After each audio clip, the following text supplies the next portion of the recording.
Meanwhile, more and more oil hitting the beaches, seeping into the fragile marshes. But much of the damage you can't even see. It's beneath the surface. So Sam Champion puts on his scuba gear and a hazmat suit, diving right in it to give us an extraordinary new view of the disaster, a window into the full scope of this spill. He says he's never seen anything like that before, and that's where we're going to begin. Sam is in Venice, Louisiana, after spending much of yesterday in the middle of the spill. Sam? Good morning, George and Robin. Yeah, and as bad as the pictures have been for more than a month now, you really don't get the full scope by looking at the surface. There is a new perspective this morning when you dive right in. This, critics say, is what BP does not want you to see.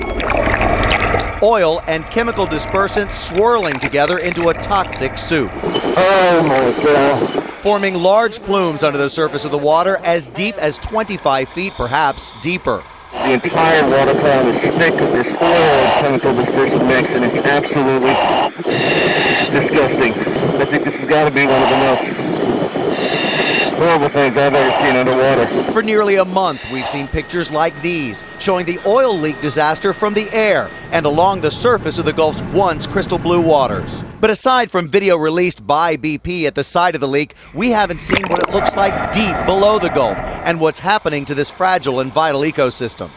Until now. Good Morning America invited Philippe Cousteau, the chief ocean correspondent for Planet Green and the grandson of renowned oceanographer Jacques Cousteau, on an exclusive and risky hazmat dive directly into the oil. We headed 25 miles out from the Louisiana coastline and then more than 25 feet down. That is coming straight over us, headed straight for us.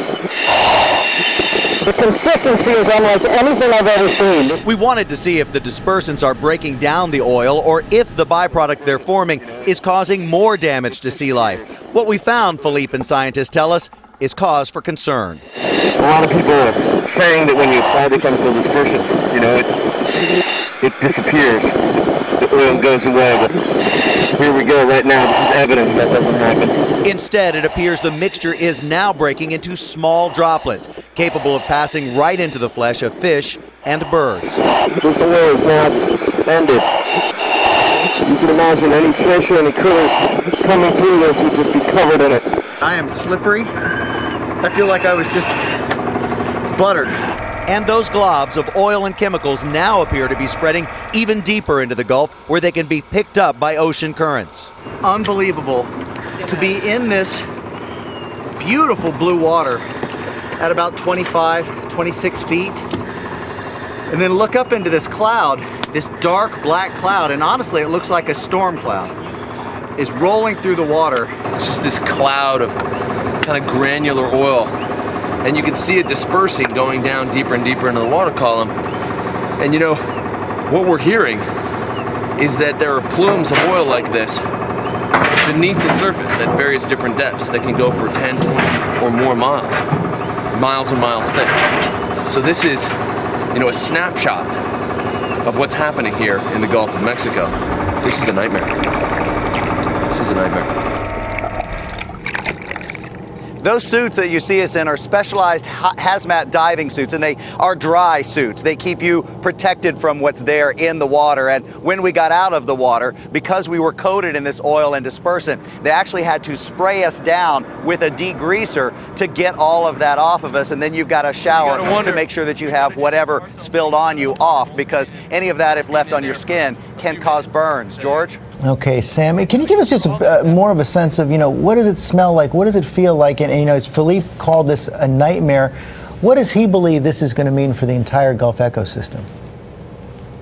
Well, Philippe makes, first of all, I can tell you that as soon as you get on the water and you get anywhere near it, it smells like this terrible mixture of almost diesel fuel, gasoline, and oil. It's the kind of fumey smell that gives you an immediate headache, and you have it all day because you smell it all day. But when we asked Philippe that question, here's what he said, George. He said that they don't know because they've never seen anything like this before. This is a huge area of a brand new kind of oily solution that is going to filter down through the Gulf and probably reach the bottom, so they don't know what's going to happen, and that's what frightened him the most. George? Oh, man. Sam, thanks very much. That is just extraordinary.